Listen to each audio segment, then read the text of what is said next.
Hello everyone, this is Wes Miller with Pigskins and Pageantry, a podcast dedicated to all things SEC football and proud member of Blue Wire Hustle. Join me, Jessi, and Matt each week as we discuss last week's games, news around the league, predictions for next week's matchups, and more.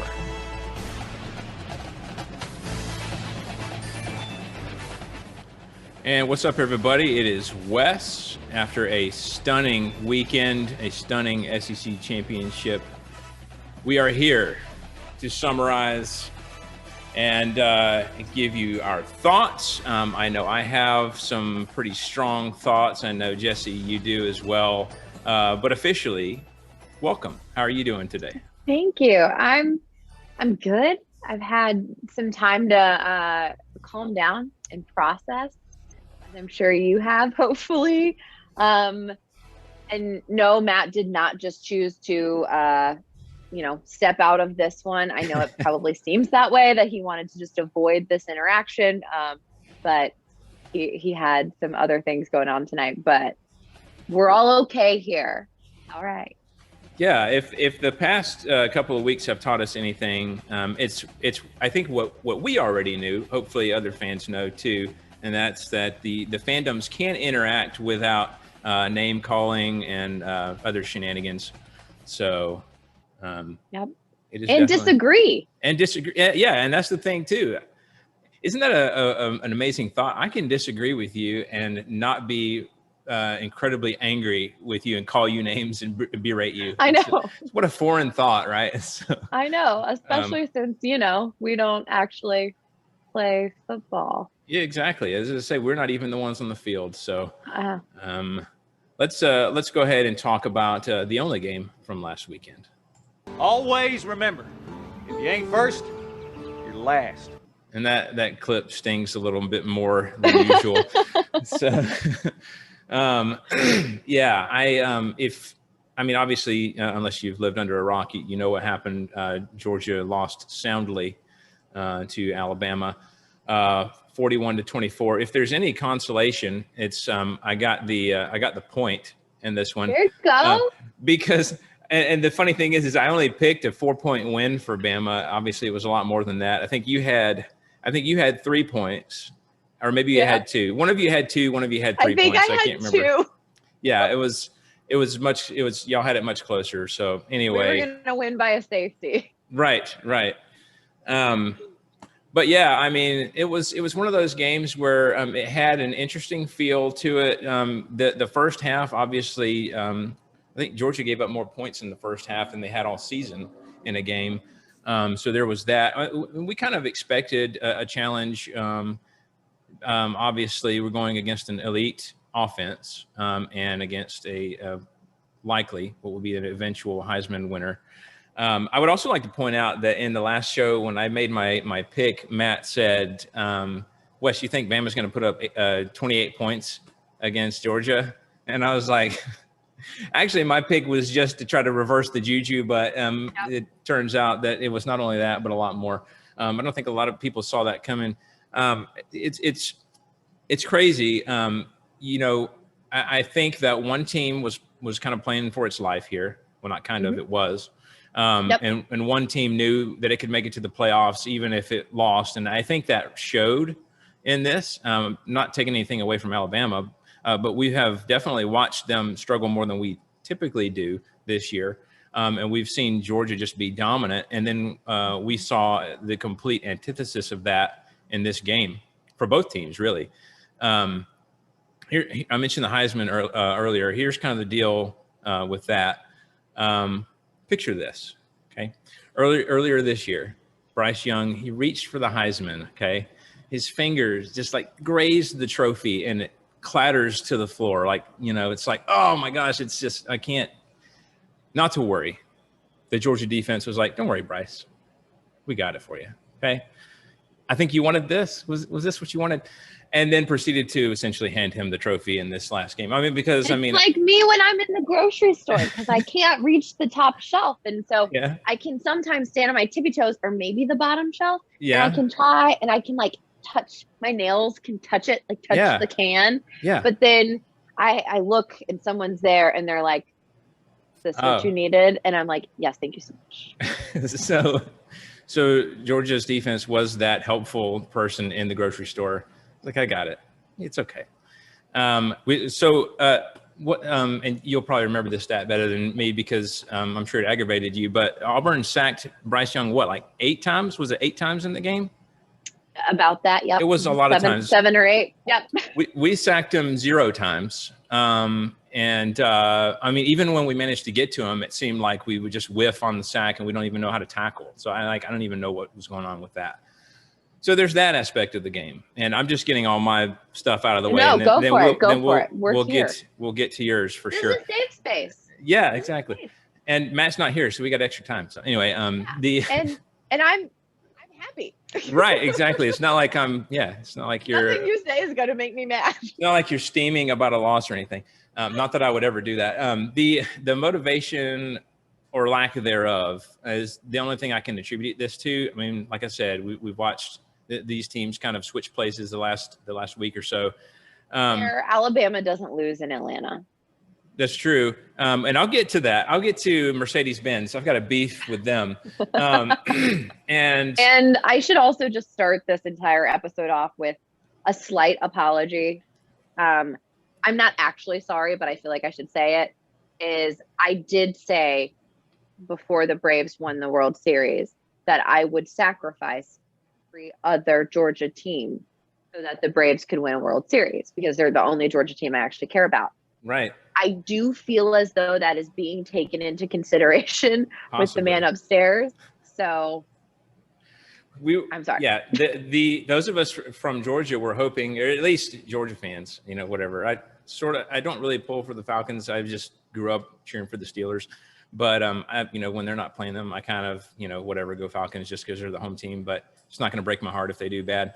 But yeah, I don't know. I was hoping that the Braves may have broken the curse for Georgia, but we'll see. I mean, the jury's still out. We'll talk more about that too. But here's another thing. So Jamison Williams and John Mechie it's like their show, like all game. And yet, what do? We just decide to be like, oh man, go ahead and run by us. It's cool. Just check in on your way by. We'll catch you in the end zone later. You mentioned that though last week because no one else has ever this season has really tested Georgia's secondary because they haven't had to. Because the front is just the line is solid, everything's great. So no one has really given them a solid test. Right. And I think, if I recall, I think that's what you were probably nervous about was what were these wide receivers going to do against a Georgia secondary that has not been tested thus far. And I think we saw that there might be some holes in that secondary. Well, and I think Kirby, he summed it up excellently when he talked about it. He said, we're not getting pressure on Bryce. He's going to pick you apart if you don't get pressure. That exact thing happened. And because of that, the receivers were able to showcase their skills, really. Even if Georgia had an elite secondary, which we still don't really know because it's not been tested against other teams, we've seen an elite offense go against them. But I would suspect that Bama would do this against a lot of people anyway because their receivers are just incredible. But even when Mechie went down, it still was like the Williams show, and we're still like, nah, man, run by us. It's okay. I'm like, well, what is going on here? It's like we took stupid pills or have like muscle relaxers. Alabama had 319 yards in the second quarter alone. Right. Yeah. No, that second quarter was insane. Now, to the people who think that I'm not a fan because I get frustrated with my team, I'm sorry. I can have an objective opinion about the struggles. It's just identifying issues, in my opinion, which, obviously things that need to be addressed. I hope that this serves to wake the dogs up. Not to say that they weren't awakened all season. I think we had good focus for a lot of stuff, but sometimes you aren't aware of what you need to work on until it's exposed. And it was definitely exposed Saturday. So yeah, we're going to have to do a lot of work, have a lot of serious discussions before we even talk about success in the playoffs, which obviously Bama, foreshadowing, both of us made it to the playoff, thankfully, but that's going to be a different conversation when we get there. So Like I said, I hope this is the kick in the pants that we needed to get better. But, you know, half of me doesn't want to allow myself an ounce of hope, as we've talked about much on this show. Okay, and also a lot of people want to put this loss on Stetson Bennett. And I would just like to say that the dude threw for 340 yards, 3 touchdowns. I know he had the 2 picks, including a pick 6, but we left some points out there. We should have probably gone for a field goal at one point, and we did not. Left that out there. And the defense played simply awful. I think this was a full team loss. This wasn't oh man, Stetson Bennett blew it for us. Now, I'm not saying that I would not support JT starting, because honestly, I think it's kind of 6-1, half dozen of the other. I think if JT is on his game, he's probably the better quarterback, but we don't really know that. And we don't know how rusty he is after the injury. He's also prone to injury. Right. My fear, and I'm not a Georgia fan, I don't care, but my fear is you put him out there, somebody sacks him once, and then all of a sudden it's like he's got another ailment. And I agree. I don't think you guys know what it would be like to have him at the helm, because while you had him for a couple games, he's not the guy that got you there. Right. Stetson Bennett is, and yeah, he had some mistakes, but you can look, I mean, at the guy who could potentially and will likely win the Heisman. He puts up stats like that as well. Everyone's going to throw an interception. Everyone's going to do that. But the thing is too, is say he didn't throw 2 interceptions, say, whatever. You still would have lost, just given that the defense gave up still more points. Right. I don't know. You can pick it apart every day and say that it's Stetson did this or so-and-so did this. But and people will also, I'm sorry, go ahead. No, you're fine. I was just saying, at the end of the day, it's offense and defense have to be clicking. Yeah. And everyone has to do their job. Absolutely. People are already, ripping Kirby. Oh, he's got a 5-star quarterback that he let sit on the bench. And I'm like, that sounds great. And that's what people write on the headline, right? But you don't understand there's nuance to that. There's reasons behind why these decisions are made. It's not just a cut and dried thing. I know people are going to bash Kirby. I know we're going to have memes and blah, blah, blah that have already been. But the most comical part about this is that, like, a lot of these people making fun are fans of teams that haven't had the kind of success Georgia's had over the last decade, and most of their teams weren't playing in this game, so it kind of loses its sting a little bit. Georgia still got to the playoffs. I don't know if anybody realizes this, but yes, the loss sucks, but even with the loss, you're in the playoffs. And here's the thing: it's not like you're playing for second place. You're playing for it all. You just have to win the next game. This was not a lose and go home situation for you guys. It was for us. Right. We had to win. Yeah. Yeah. So, and it's like you said, unfortunately, a lot of the bowl games that are not in the playoffs have been viewed as kind of, lesser, and people sit out and et cetera, et cetera. This, like you said, this is not one of those. It's not like we're in the whatever bowl that, everybody's going to sit out of because they don't want to get hurt and they're going to go to the draft type of thing. We still have a chance. That's the thing, is people want to get down, and I'm like, dude, you realize we're still in it. Jessi, you remember, I think it was 2017, the season when Georgia lost to Auburn soundly in almost the same fashion in the regular season. Mm-hmm. And that was the game where Gus Malzahn famously said, we kicked the dog crap out of him. Remember that? And and then Georgia came back in the SEC championship and got the win against Auburn. And it was, that game I don't think was that close either. Flipped. I don't think it was like way out of control, but it wasn't like close either. So anyway, I say that to say it is possible to learn from the loss, and if that doesn't wake us up, I don't know what will. So I think it will. And especially there's a lot of leaders on the team. We lost to Texas A&M. Yeah. We almost lost to Auburn and had to go into 4 overtimes, and then came and beat the number 1 defense in the country, a defense that was typically allowing 6.9 points per game that also only allowed 230.9 yards a game. And then we put up 41 points. And then, like, I mentioned earlier, 319 yards just in the second quarter.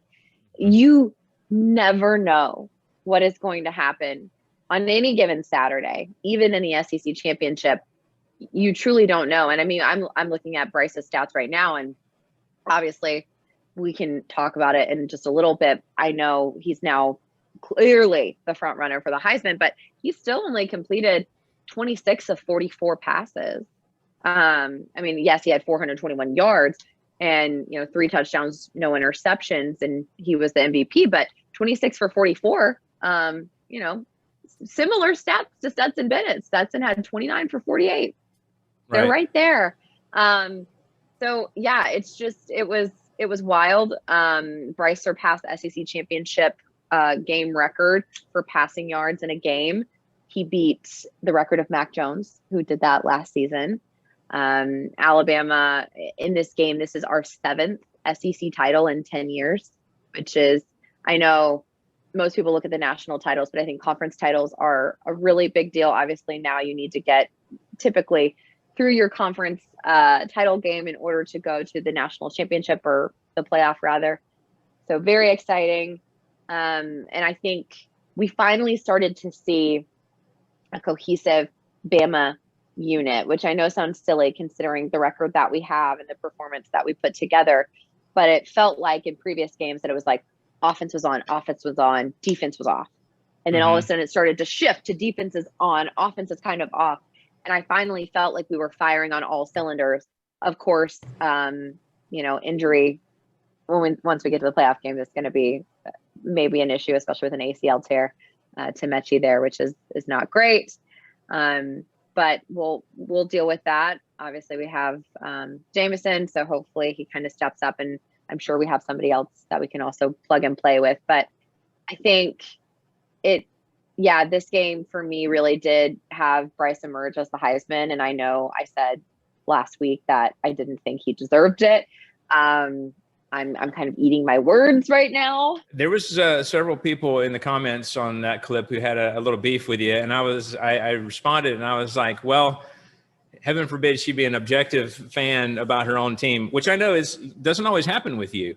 But this time you did. I'm so biased.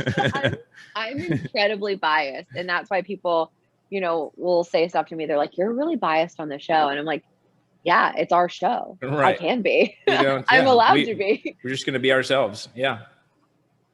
I went there. I worked for them. Like, I'm in it. This is everything. It means more to me than it probably should, but that's the SEC's motto, isn't it? It just means more than it should, or it means too much or something. But yeah, I think, get mad at me for last week because I was being super picky about things, but he proved me wrong. He showed me he could change, and he deserves the Heisman in my eyes. It really just did. It catapulted him to the front.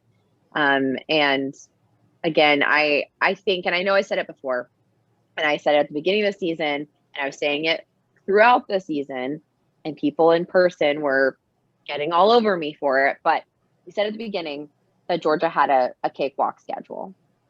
And then we were like, oh, when they were about to play Arkansas, we're like, oh, maybe Arkansas is like, oh, maybe it's not that easy. And then we're like, well, it actually is that easy. And then, we kept going and it didn't change. And I think we finally saw that, yes, Georgia has a good offense and a great defense. However, I don't know if it was as elite as we anticipated once they finally got up next to an opponent that was equal. That was on the same, level that they were, because Clemson wasn't it. I mean, they weren't it. Look at them. Yeah. They're not in the playoffs. They didn't even make it to their own conference championship. No. So yeah, I don't know. This game was, not so much. I was very nervous in the first quarter. Like the first quarter, I was a little nervous. I tried to congratulate you in the third quarter, and you were like, "I'm still nervous." Well, I don't trust anything. And I know I was telling you this before the show, but we were in a bar that was a Georgia bar, apparently, even though we're in South Carolina. And I was one of the very few Bama fans there. And at first, I'm like, oh, this is going to be awful. This is just going to be the worst. I'm going to have to leave.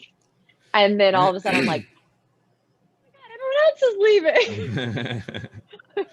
Yeah, it was one of those. In any bar fights. We're thankful. Yeah, so were my friends. I warned them. I was like, don't want to have to come get you. That would not be good. I know. My friend looked at me because I was like, I've been known to get into verbal altercations. And she was like, no, because then I have to get into verbal altercations and then my husband has to back us up and we're not doing that. And I was like, all right, that's fine. I'll keep it together. And I did. So I thought you guys would be very proud of me.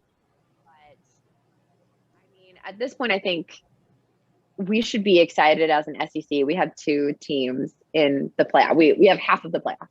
Right. SEC has, like a 50% chance of winning. So that's exciting. That's great for our conference. Yeah.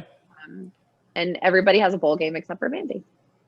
That is true. I mean, poor Vandy, but it is a tremendous accomplishment. We tied our own record of the most teams to make it. So that's pretty cool. I know a lot of people saw this, Saban famously talks about the rat poison. But he said the rat poison this week was yummy because, Bama doesn't usually find themselves as an underdog. And usually when they do, good things happen. So if by chance we end up facing Bama again, I don't want to be favored because that's ridiculous. And then Corso also picked Bama. And I think Saban said that's because he's the oldest and wisest of the We were all group. So nervous. I say we as like a fan base. As soon as he picked us, we were like, oh no. Oh no. That can be a problem sometimes. I don't know if I would call it a curse, but you never know. The Corso curse. It's real. Yeah. It's real. We were nervous, but it ended up being okay. I would like to address one thing about the Mercedes-Benz Stadium PA system. I don't know if I missed them playing stuff that is Georgia themed. Maybe I did. Maybe they played Georgia stuff and I just didn't hear it. But when they were playing Dixieland Delight, that really ticked me off. I'm not going to lie. I'm like, dude, you're just supposed to host. This is supposed to be a place for both fandoms. This is not like making it into a home game here. I don't know. Do you guys have a song that like you guys play at your games that is there's like your thing? There's like the band songs. We don't really play too much over the PA system. There's songs that we play at the beginning of the game, like the Who's, Baba O'Reilly and stuff like that. But that's usually pregame. Maybe they played that. Maybe they played that before the game, and I missed it. I don't know. But, I did hear parts of Dixieland. Because I was not like watching it at my home. It was very hard to hear. I couldn't hear the commentary or right. Well, because of you guys, my ears are tuned to that. So I picked it out immediately. I was like, what is going on here? So, but anyway, that it is what it is there in a small beef. Final thought from me, we're down, we're not out. We got to gear up for Michigan, as we'll talk about later. So we will do a bowl preview show in probably next week-ish or a week or two, something like that. So looking forward to that as well. Because I got that right, the current pick'em standings, I've got 38, Matt has 34, Jessi has 32. But these bowls, there's tons of points. That's fine. I will take being wrong on this one. I felt the same way. I was like, I would gladly lose a point to somebody or not get a point at all if it meant that Georgia could win. But I just meant the deficit, the point deficit. Like, I picked us winning by 2. Okay. Right. Did you have any more thoughts about the SEC championship before we move on? Relief. So much relief. Yeah. Relief and Roll Tide. Yeah. Yeah, at this point, I don't even know. So if Georgia were to happen to beat Alabama at some point, whether it be this year or whatever, I don't even know if it makes much of a difference because at this point it's so like imbalanced. I don't even know what you could say. It's just like for me, it's like a selfish reason now. I just want people to just shut up, right? Yeah. It's like just like beat them and be done with it. Prove to yourself. It would be proving to ourselves that we can do it.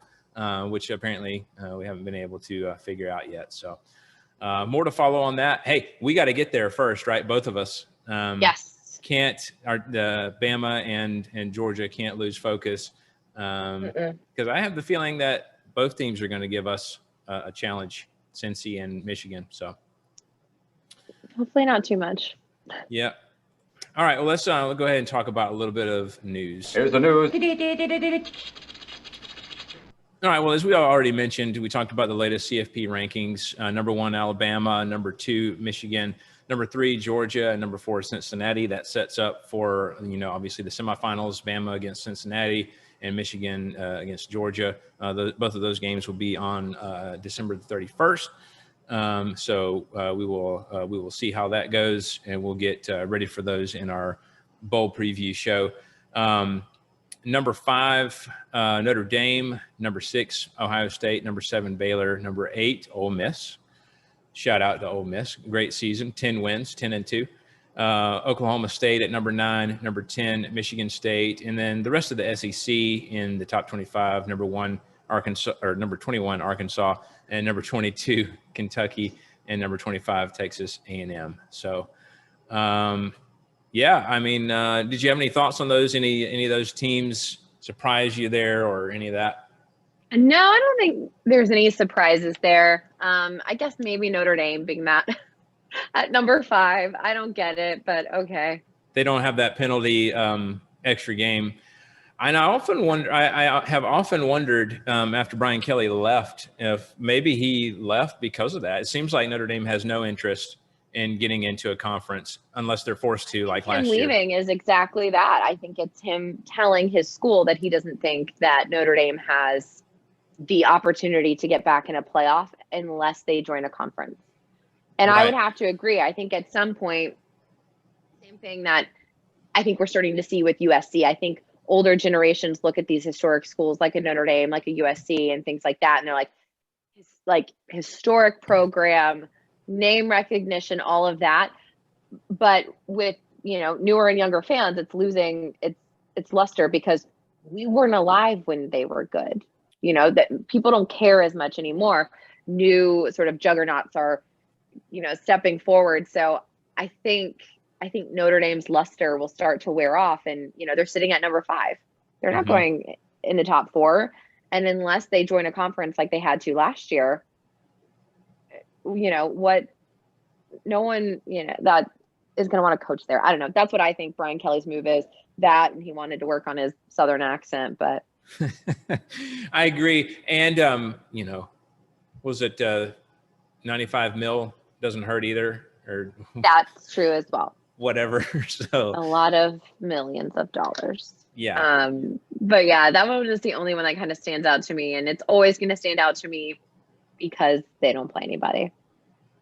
And do you think that the committee got the top 4 right? Yeah. As of right now, yes. Right. Like, I know it's not going to change, obviously, but I am very interested to see how Cincinnati does, and not just because they're playing Alabama, but just in general. I want to know how they'll do. And then I think if they do well this year, that actually, helps them make a statement for years to come, because right now they really do. They have to prove themselves. The committee is saying, like, we'll take you seriously. We'll put you up here because you are undefeated. You also have to prove that later on you deserve to be here, that even if you are undefeated in a conference that doesn't have, a lot of ranked teams or a lot of competition, that you can beat really competitive teams. And I think we're going to find out, because I think if they don't do well this year, there's no way that the committee puts them back in later years unless they start playing bigger schools. It kind of started last year when they played Georgia well in the bowl game. They didn't win, but they played them to the wire. And I think that kind of made a statement. So your boy Greg McElroy has the opinion that Cincinnati matches up well with Bama. He said that because they're a bigger sized team. The games that they've struggled in this season have been against kind of like undersized, fast teams that are kind of playing an unorthodox kind of football. So it'll be interesting. I don't necessarily think Cincinnati's going to win, but I think that they have potential to at least make a game of it. So Yeah.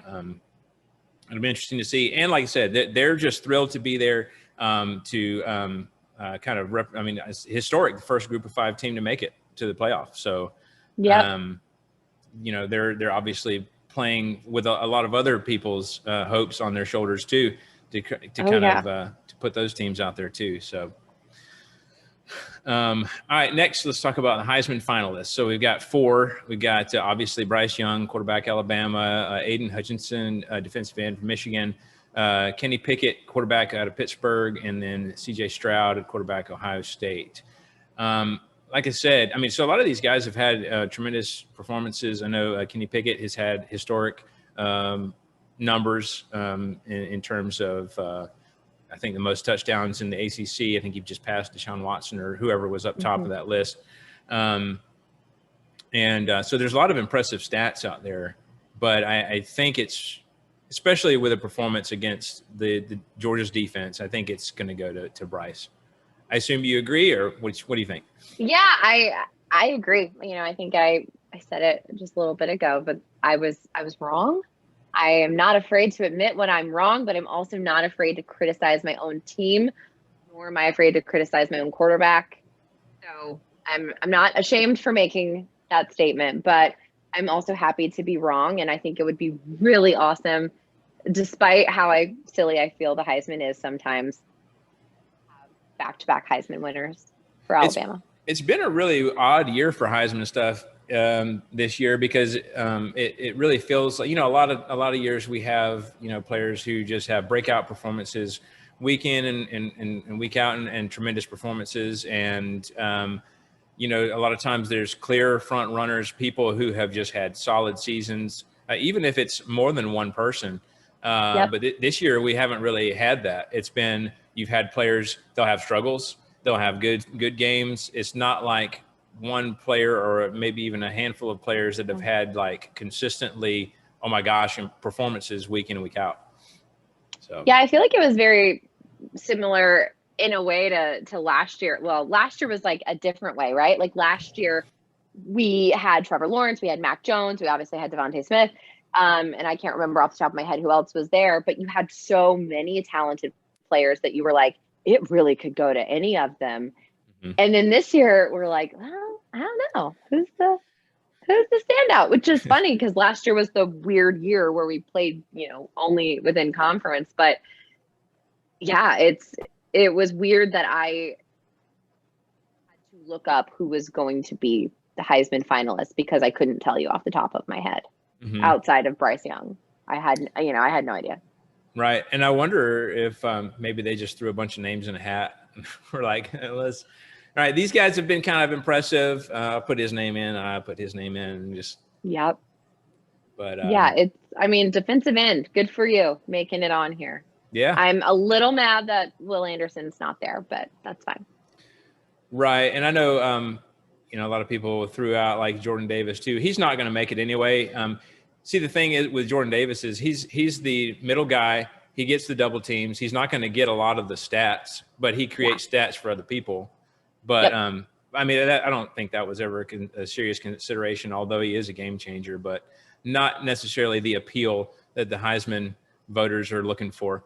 So, and then another item of news, obviously Oklahoma has had a lot of uncertainty and a lot of tumultuous times after Lincoln Riley left.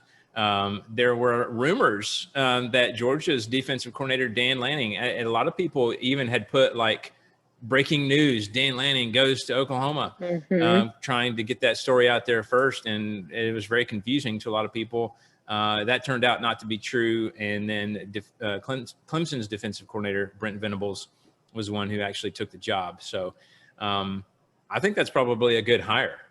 I don't know. What do you think about that? Yeah, I do. I think that's solid. I also think it's probably time for him to move on from Clemson right now, just given, you know, not that you necessarily need to leave when you have a down season, but I think this is the right time to make that step for him. And they're going to need somebody that can really help cultivate a culture. And he's been there to help cultivate that at Clemson. Obviously, I know Coach Sweeney is the one that really spearheads that, but having those coordinators that can also see what a coach can do when they come in and they really turn a program into something big.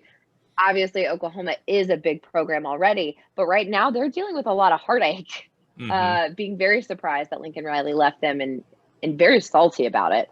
Yeah, they've been not bitter at all. Yeah, they've voiced that. So I think it's going to be a good thing for them to get him in there. I think that, I love a good defensive coordinator going in and stepping up into a head coaching position. Obviously, that's what my head coach did. So, I think it's good stuff. Brent Venables has been one of the top defensive coordinators and top paid coordinators in the country for a very long time. So probably a little bit overdue. I think he could have taken many jobs before this. I'm sure. I'm sure. And just, kind of hard to pass up this one. I think the Oklahoma job, as head coaching jobs go, is probably one of the better ones.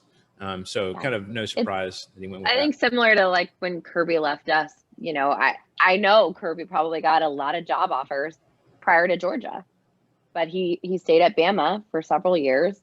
And then when the right one came along, of course, that's where he went. So it does mean a little bit more.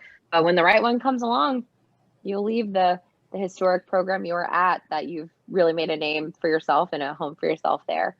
So, right. Good for him. I think as you shared with us this week that 2015 coaching staff for Bama absolutely holy cannoli. Loaded. I'm pulling it up right now because I feel like for those that have not seen it. 7 or 8 head coaches that aren't just like head coaches, but are like highly sought after names right now.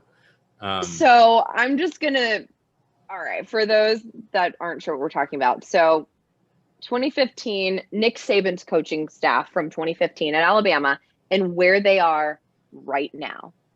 So the first one, obviously, Kirby Smart. He was our defensive coordinator in 2015. Of course, the head coach at UGA. Lane Kiffin was our offensive coordinator. Obviously, now the Ole Miss head coach. Billy Napier was our wide receivers coach. He is now the Florida head coach. Mario Cristobal was our O-line coach. He is now the Miami head coach. Mel Tucker, our DB's coach, now the Michigan State head coach. That staff. Holy cannoli. Yeah. It's like, no wonder they did well, right? And that's just the 2015 staff. Right. That's not everybody that has been a Saban disciple that's coaching right now. That's just 2015. And I think that one probably got a lot of attention this week because there's so many names that either took head coaching jobs or signed extensions, like Tucker did. It's just wild to think of all those great coaching minds in one tree. So pretty cool. We had a natty that year. Yeah, he did. I have my 2017 cup right now, but I do have the 2015 one in the pantry. That must be nice. I still have. Hey, I have a bottle of Coke from 1980, which I wasn't even alive then, by the way. But my grandmother, my 98-year-old grandmother, saved hers, and I think she had it had sat in her house like for years, and she was going to get rid of it, and I was like, I'll take it. So it's sitting in my house right now. It's Coca-Cola from 1980. Hold on to it. Don't open it. Yeah. All right. So we did have one question of listener feedback that they said we should talk about on the show tonight. So let's talk about that real quick here. You want answers. I want the truth. You can't handle the truth. Such a great clip. Never gonna get old. It doesn't. So Gus says we should talk about how do you think the injuries will affect Alabama in the playoffs? And I assume primarily talking about Mechie. So as you mentioned, an ACL tear. Does that change the dynamic at all, or do you think? Because you know the team better than I. Well, does it look good for someone to step up? Someone's going to have to step up, right? But you have to think about it in terms of when we were in the Iron Bowl this year, we lost Jameson. He, had a targeting call, and he was the other. I mean, he's that sort of counterpart to Mechie, and he was out, and we had to step up, and people had to come in, and they had to make plays. And obviously we had to start getting, running backs more involved, because we just haven't been able to get that run game going like we normally do. It's 100% a concern. However, I will say I'm not as freaked out about it, because if you remember last year, Jalen Waddle out early in the season. The guy who stepped up and stepped in his spot was Devontae Smith. Heisman winner. Yep, Heisman winner. Starting in the NFL right now. So I'm okay. I know that for us, there's someone that's sitting on the bench that wants to step up and wants to take that spot, and wants to start getting receptions. And what better stage to do that on than in a playoff game? Right. But it definitely will affect us. We gotta adjust. Yeah, and like you said, it will affect, but you never can say, oh well, that's gonna put them down and out, because look at Robinson this past week, right? Playing on one leg, and they still managed to get stuff. Now he didn't have a tremendous performance like we're used to seeing from him, but he had some good runs. They did what they needed to do. I think they were able to run the ball enough to where it kept Georgia off balance as well. So, even when guys are playing hurt, sometimes you can't rule it out. So I think they'll probably be okay. And like you said, people will step up. It's always that mentality. It's been that mentality for years now, is the next person up. Well, and it's tough too. You can watch so much film on Mechie. It's out there. You can watch it. But the guy sitting on the bench that's about to practice for this playoff game, you have no idea who he is and what he's like. It's just like, I don't remember who I was telling a couple of days ago, but when you have in baseball a starting pitcher and you know the rotation, you know who's going to come up. The Braves did it in the World Series. They started a guy that his first career, MLB, not minor league, but like MLB start, was in the World Series, because they didn't want anyone to know what he was like. They wanted to throw off the rotation, and you can practice and watch film and prepare for a player and for your matchup. And then when you get there and it's not that guy, you have to adjust on the fly. So it definitely creates some issues for the other team as well. I would never want someone to be hurt and have to put someone else in, but there are advantages to starting someone that another team is not used to seeing. Right. Yep.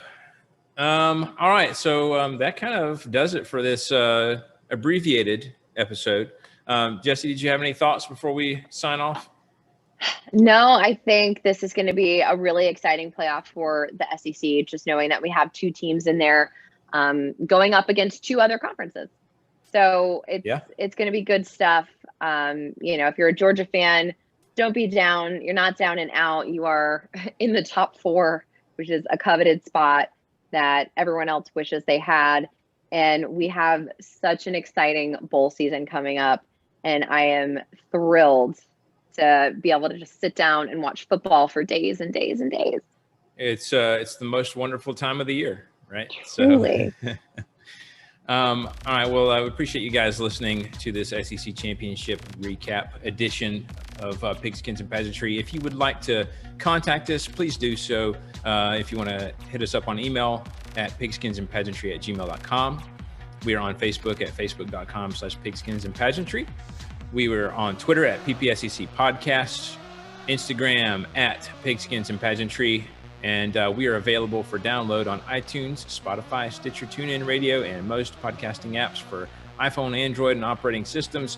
Appreciate you guys checking us out on YouTube. I feel like we have really grown there, and appreciate all you guys watching and joining in on the conversation. If you enjoyed the show, please hit subscribe, give us a 5-star review. Love that. Helps our visibility, and tell everybody how awesome you think we are. We appreciate the conversation, and like I said, this is half the fun, is when you guys jump in. Yeah. It's a lot of fun. So hey, like you said, we're down but not out. Until next time, this is Wes. Go Dogs. All right, y'all. I'm gonna say it. Bryce Young for Heisman. Let's go. Roll Tide.